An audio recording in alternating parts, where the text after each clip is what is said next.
Media మిత్రులందరికీ నా నమస్కారం. ఈరోజు విశాఖపట్నంలో ప్రత్యేకంగా సిఫీ ఆధ్వర్యంలో 500 మెగావాట్స్ డేటా సెంటర్కి శంకుస్థాపన వేయడం జరిగింది.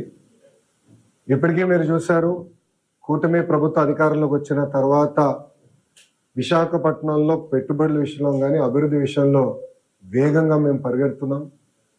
టీసీఎస్ ఇప్పటికీ కమిట్మెంట్ అయింది, కాగ్నిసెంట్ అయింది, ANSR, Sattva, Accenture, Google, Sify, Arcelor Mittal, ఫార్మాలో సుమారుగా 5 కంపెనీలు.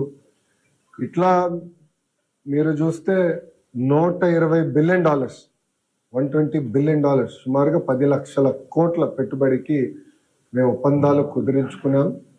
దాంట్లో 50% గ్రేటర్ విశాఖ ఎకనామిక్ రీజియన్కి వస్తుంది.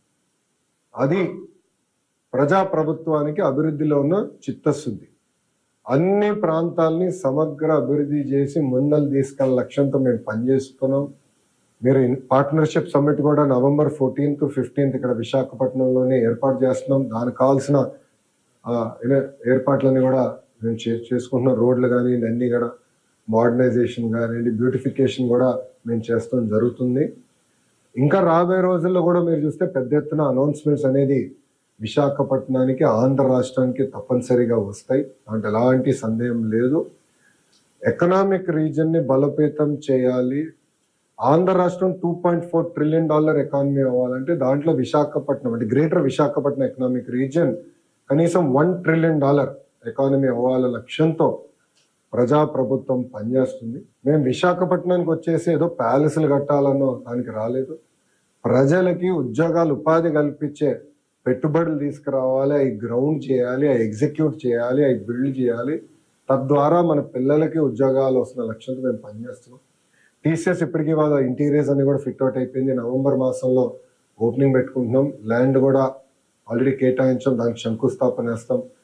నవంబర్లో కాగ్నిసెంట్ సిఇఓ గారు కూడా వస్తున్నారు, వాళ్ళ కొత్త ప్రాజెక్ట్కి శంకుస్థాపన వేస్తున్నాం. డిసెంబర్లో వాళ్ళ సెంటర్ కూడా, డెవలప్మెంట్ సెంటర్ కూడా ఇక్కడ ప్రారంభించబోతున్నారు. గూగుల్ ఇప్పటికీ మీకు తెలుసు, ఈ నెల మేము గూగుల్ కూడా వాళ్ళ లీడర్షిప్ కూడా వస్తున్నారు, కలిసి పెద్ద ఎత్తున అనౌన్స్మెంట్ చేస్తున్నాం. భారతదేశంలోనే అతిపెద్ద స్టీల్ ప్లాంట్ ఎక్కడికి వస్తుంది? Visakhapatnam, greater Visakhapatnam. India single largest FDI investment ever ఎక్కడికి వస్తుంది? విశాఖపట్నం. అది మాకు ఈ ప్రాంతం పట్ల ఉన్న చిత్తశుద్ధి. అభివృద్ధి చేస్తాం. నా పైన అనేక ఆరోపణలు గతంలో వేశారు. 99 పైసలకి టాటా, టీసీఎస్కి, కాగ్నిసెంట్కి ఇస్తున్నా, ఇది కరెక్ట్ కాదని వాళ్ళు ఆనాడు నా పైన ఆరోపణలు చేశారు. పులివెందుల ఎమ్మెల్యే గారు కూడా స్వయంగా అది చెప్పారు. ఈరోజు నేను వాళ్ళని ప్రశ్నిస్తున్నాను. చేయాలా చేయకూడదా అని వాళ్ళని ప్రశ్నిస్తున్నాను. టీసీఎస్కి 99 పైసల్లో భూమి ఇస్తాం తప్ప అని వాళ్ళని ప్రశ్నిస్తున్నాను. కాగ్నిసెంట్కి 99 పైసల్లో ఒక పాలసీ ద్వారా, లిఫ్ట్ పాలసీ ద్వారా అందిస్తాం తప్ప అని వాళ్ళని సూటిగా ప్రశ్నిస్తున్నా. ఇక్కడనే కోడిగుడ్డు మంత్రి ఉన్నాడు, ఆయన కూడా మాజీ మంత్రి ఉన్నాడు, కోడిగుడ్డు మాజీ మంత్రి, ఆయన కూడా అడగండి. వాళ్ళు 5 సంవత్సరాల్లో తీసుకురాలేని పరిశ్రమలు మొదటి 16 నెలల్లో మేము తీసుకొచ్చాం. అది మాకున్న చిత్తశుద్ధి. తీసుకొస్తామే కాదు, ఆ ప్రతి సంస్థ మేము గ్రౌండ్ చేస్తాం. తద్వారా యువతకి పెద్ద ఎత్తున ఉద్యోగాలు, ఉపాధి కల్పించే లక్ష్యంతో ప్రజాప్రభుత్వం పనిచేస్తుంది. ఇంతేకాకుండా ఈరోజు నేను ప్రత్యేకంగా ఈ 4 జిల్లాల కలెక్టర్ల గారిని కూడా రమ్మని కోరాను. వచ్చాము, సుమారుగా 40 నిమిషాలు మేము మీటింగ్ పెట్టుకున్నాం. అక్కడే గ్రేటర్ ఎకనామిక్ రీజియన్ తయారు చేయాలన్నప్పుడు కావాల్సిన ఇన్ఫ్రాస్ట్రక్చర్ ఏంటి, రోడ్స్ ఏంటి, ప్రభుత్వ భూములు ఎక్కడున్నాయి, అవన్నీ ఎట్లా అన్లాక్ చేయాలి, ఇది మొత్తం ఒక ఇంటిగ్రేటెడ్ అప్రోచ్ కింద చేయాలని లక్ష్యంతో వాళ్ళందరినీ పిలిచాను, వాళ్ళకి బ్రీఫింగ్ ఇచ్చాం.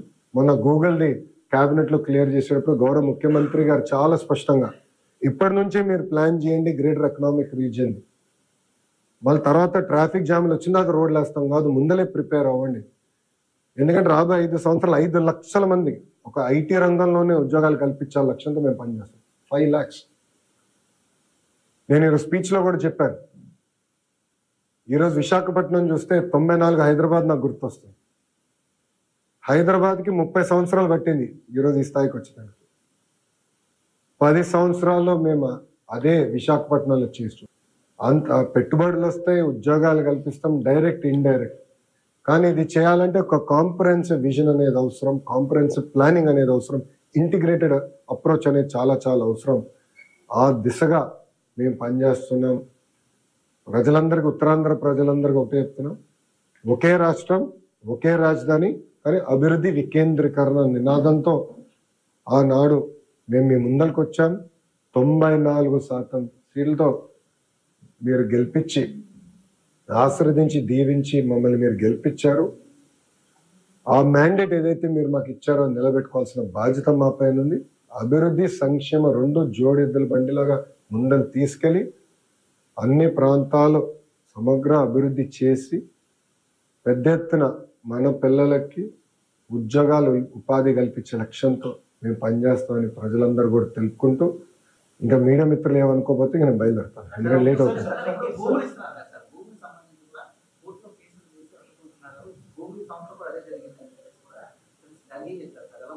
మేము ప్రజల్ని ఒప్పించి అభివృద్ధి చేసి పెట్టుబడులు తీసుకొచ్చి ముందరికి వెళ్తాం.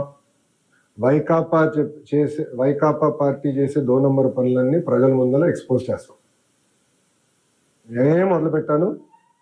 లిక్కర్ విషయంలో కూడా చాలా ఉందని వెనకాల హోంవర్క్ జరుగుతుంది. ప్రజల కోర్టులో వాళ్ళని దోషిగా నిలబెడతాం వాళ్ళు చేసిన పనులు. శ్రీకాకుళం టు అనకాపల్లి, శ్రీకాకుళం టు అనకాపల్లి ఈ బెల్ట్, అరకు, పాడేరు ఆ బెల్ట్ మొత్తం ఇంటిగ్రేషన్. ఎస్, అది గౌరవ ముఖ్యమంత్రి గారితో మేము చర్చిస్తాం. ముందర ప్లాన్స్ తయారు చేయమన్నారు, ఒక మైండ్ అప్లై చేయమన్నారు. చేసిన తర్వాత మేము గౌరవ ముఖ్యమంత్రి గారితో చర్చిస్తాం. అంటే ఈరోజు $1 ట్రిలియన్ ఎకానమీ, $1 ట్రిలియన్ ఎకానమీ అవ్వాలంటే సమగ్ర అభివృద్ధి అనేది అవసరం, కోఆర్డినేటెడ్ అప్రోచ్ అవసరం. ఎందుకంటే ఎయిర్పోర్ట్ ఒక జిల్లాలో ఉంది, ఉద్యోగాలు ఒక జిల్లాలో ఉంటాయి, కంపెనీలు ఒక జిల్లాలో. ఇంటిగ్రేటెడ్ అప్రోచ్ అనేది ఉండాలి. హైవేస్ ఎట్లా వెళ్ళాలి, రేపు పవర్, ఇప్పుడు డేటా సెంటర్స్ అంటే పవర్ కీలకమైనది, డేటా కేబుల్ కీలకమైనది. ఇదంతా ఇంటిగ్రేటెడ్ అప్రోచ్ ఎట్లా తీసుకెళ్లాలనేది చాలా చాలా అవసరం. అదొక ఒక ఎకనామిక్ రీజన్ పెట్టి దానికి ఒక ప్రాపర్ స్ట్రక్చర్ ఉంటేనే మనం సాధించాలి. ఓకేనా? Thank you boss. I have to leave. I catch up at the stadium. 14th చెప్తాం. ఏమనుకో